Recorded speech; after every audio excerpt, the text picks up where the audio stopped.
CTK, the 8th of December 2017, Prague, December 7. CTK Czech politicians have rejected the decision of the European Commission (EC) to file a legal complaint over the refusal of migrant quotas against the Czech Republic, Poland and Hungary on Thursday. President Milos Zemans' spokesman Jiri Ovcacek repeated Zemans' stance that the quotas interfered in the internal affairs of the country. Petr Fiala, leader of the Civic Democratic Party ODS, has warned that the complaint will reduce the trust in the EU. Earlier on Thursday, EC Vice President Frans Timmermans announced the decision to send the Czech Republic, Poland and Hungary to the EU court over their rejecting the quotas for the redistribution of asylum seekers. Ovcacek reacted by referring to Zemans' Tuesday statement on the migrant quotas. "As far as my position is concerned, it says that I consider the quotas interference in the internal affairs of the Czech Republic or any other country," Zemans said, adding that the quotas contradicted the principle of subsidiarity. Fiala said the quotas were wrong and the EC complaint was an even worse decision. "This will only result in more dissatisfaction and the feeling of being wronged," Fiala has tweeted.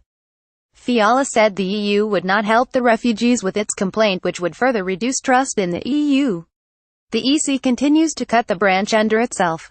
Instead of taking tough measures to solve migration and its causes, it has ineffectively focused on its consequences only.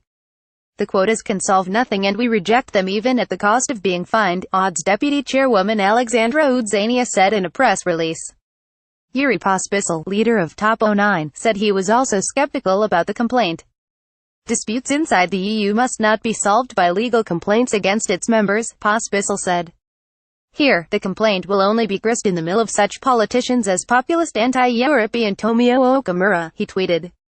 Tomio Okamura, leader of the Anti-EU Freedom and Direct Democracy (SPD) movement, labeled the EC's lawsuit a brutal dictate by Brussels.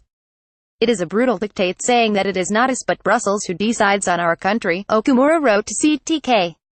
He said the Czech government must insist that no can tell the Czech Republic whom it should accept. In addition, the EC must know that the quotas will not solve migration but they send a message that the EU is ready to accept further immigrants, he said. "More and more citizens of national states will realize this and demand their departure from such a group," said Okamura, whose SPD seeks a referendum on Czech departure from the EU. Christian Democrat KDU-CSL Deputy Chairman Andrej Benešík said the EC's quota-related lawsuit may negatively influence the public's approach to the EU and play into the hands of political groupings such as Okamura's SPD. Copyright 2015 by the Czech news agency CTK. All rights reserved. Copying, dissemination or other publication of this article or parts thereof without the prior written consent of CTK is expressly forbidden. The Prague Daily Monitor is not responsible for its content.